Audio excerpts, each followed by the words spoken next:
During one's lifetime, there seems to be events that we never forget, be they good, be they bad, or be they terrible. For my parents' generation, December 7th, 1941, the attack on Pearl Harbor and the subsequent death of like 2,500 Americans, soldiers and sailors, and some civilians, was a bloodshed moment. The assassination of John F. Kennedy, assassination of Martin Luther King, and subsequent assassination of Robert Kennedy, they were watershed movements in our lives. But one thing stands out. 20 years ago today, the United States, for the first time since the War of 1812, had an enemy attack us on our own shores. They hijacked 4 airplanes, 2 of them destined for the World Trade Center because that is an economic powerhouse and they wanted to hit us where it hurt in that respect, and 2 heading for Washington, D.C.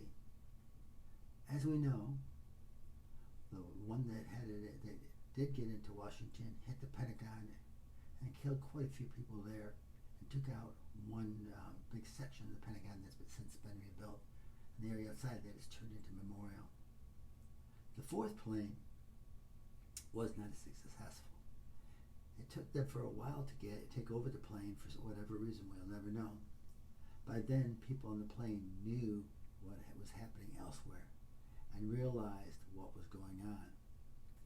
And when they figured out the direction that they were going towards Washington, they decided on a plan to retake the plane. The plan half worked.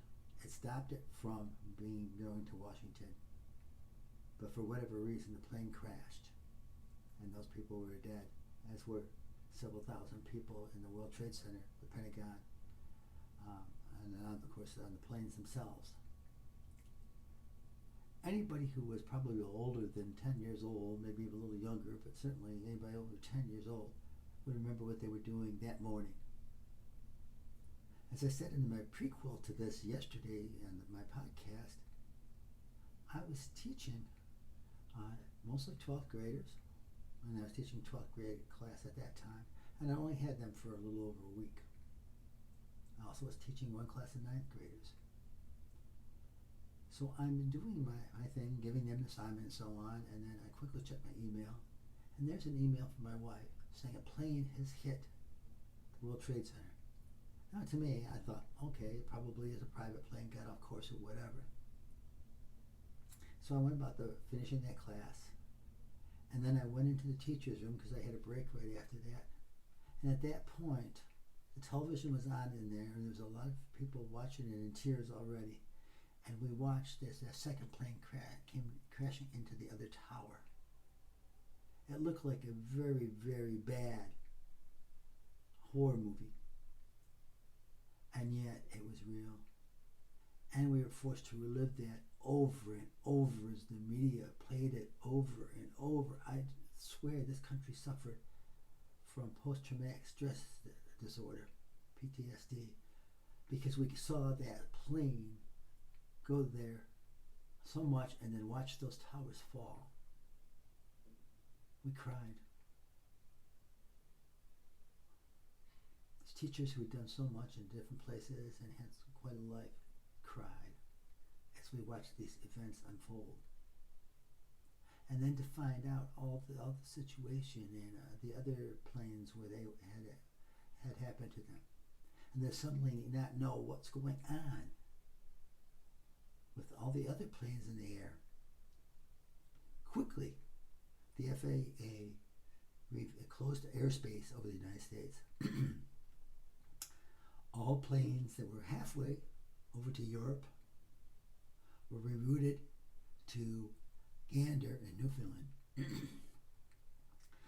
There, the 5,000 or 6,000 people, or maybe 8,000 people who lived there, took care of the people who were forced to stay there for several days. Now, we lived in Syracuse, New York at the time. And we lived, about 5-6 miles from the airport. We were used to planes going over all the time. And for that week, when there were absolutely no commercial airplanes, the only planes you occasionally saw was military plane, no planes, no private planes, no jets, no aircraft of any kind other than military was up. When they released and allowed airplanes to start flying again, every time you heard one, you looked up, worried what was going to happen next.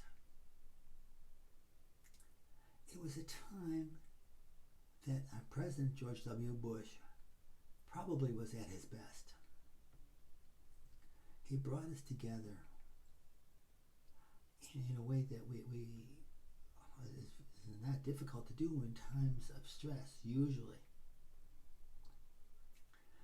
In the beginning, there was some criticism that he was busy doing something else and he didn't hear right away, and that the vice president was hidden and all these things. But there was so much unknown at the time.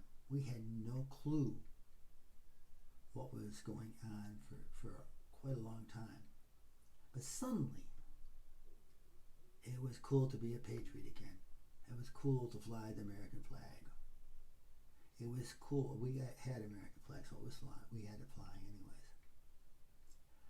We were scheduled,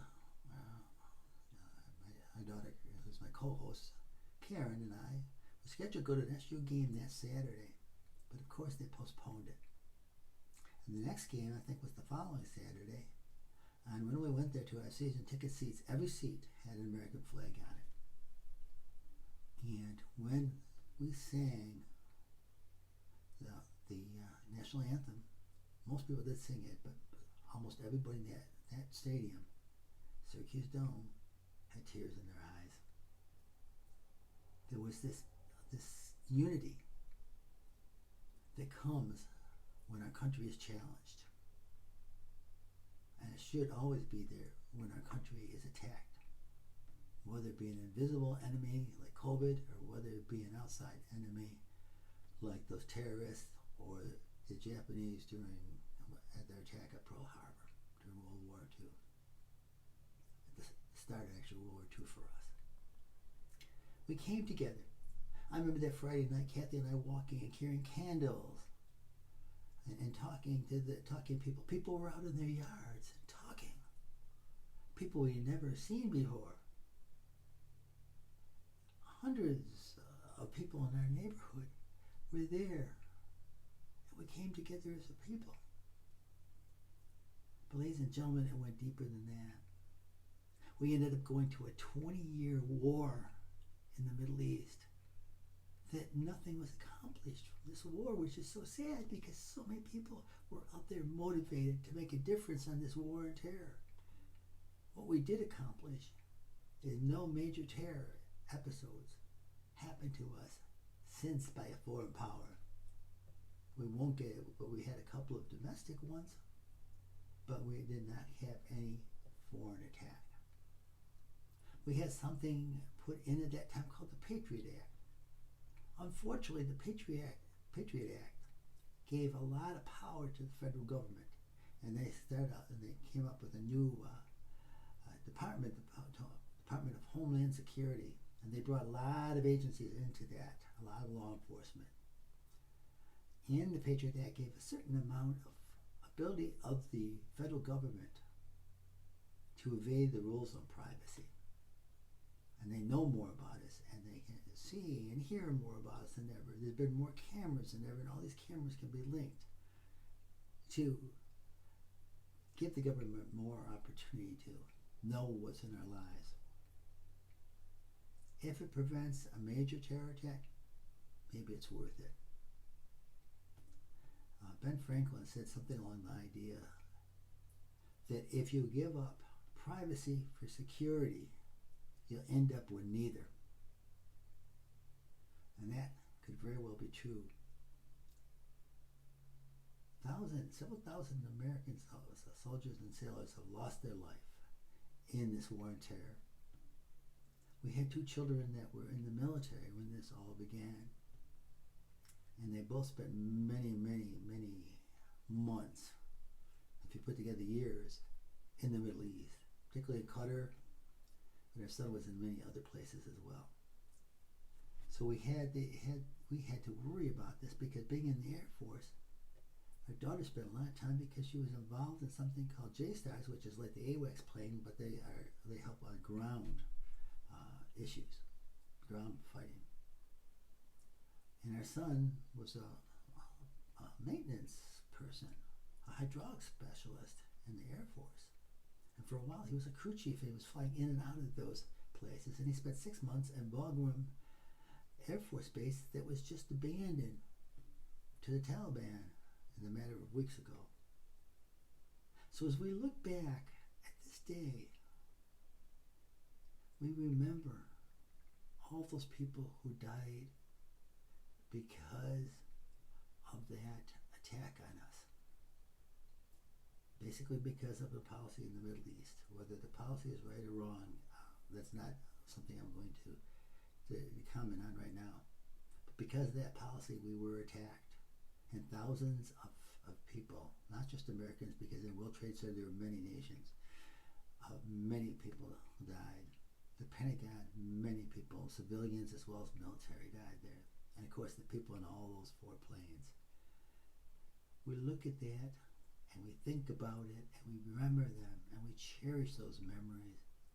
But we must keep in those memories and we must make the determination how much we're willing to give up for self-protection. If it's shown that that makes a difference, maybe the price is worth it. I'm not sure. I'm a historian. I've looked at history in all ways. I've looked at this in all ways and thought about it, and I don't know. I do know that a lot of brave men and women went to help those people come down from those towers before those towers collapsed. Many of them ended up dying within that attack, right after the attack, and long term from all the debris and the toxic gases and everything else on there that damaged their bodies, their hearts, their lungs. They're still identifying people who died then. 2 people are just identified this past week. It is a memory that I'll never forget. 20 years ago, September 11th, 2001. As we look at 20 years, we see so much in this country has changed. We are no longer, when we have an enemy, for some strange reason, able to unite to defeat the enemy. And when we have a president who tries to defeat this enemy,